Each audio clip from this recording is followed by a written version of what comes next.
இந்த பூமலர் பொன்னுசாமி இவருடைய தகப்பனார் ஏற்கனவே இதே சட்டமன்ற தொகுதியில் அழைப்பாளர்களே, ஒட்டுமொத்த சக நண்பர்களே, உங்கள் அத்துணை பேருக்கும் அன்பு கலந்த வணக்கம். 23/4/2026 வியாழக்கிழமை என்று நடைபெற இருக்கின்ற சட்டப்பேரவை தேர்தலில் சேந்தமங்கலம் சட்டப்பேரவை தொகுதியில்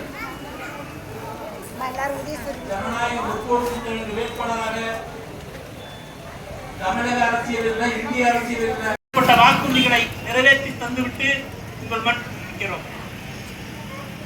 மீதி 100 வாக்குறுதிகள் நிறைவேற்றப்படவில்லை என்று சொன்னால் அதற்கு மத்தியில் இருக்கிற மோடி சர்க்கார், எடப்பாடி துணை போகிற மத்திய சர்க்கார் காரணம். பல்வேறு திட்டங்கள் நிறைவேறுவதற்கு மத்திய சர்க்காருடைய அனுமதியை பெற வேண்டிய நிலையிலே நாம் இருக்கிறோம். பல்வேறு நிதிகளை பெறுவதிலே முட்டுக்கட்டை போடுகிறது மத்திய அரசு.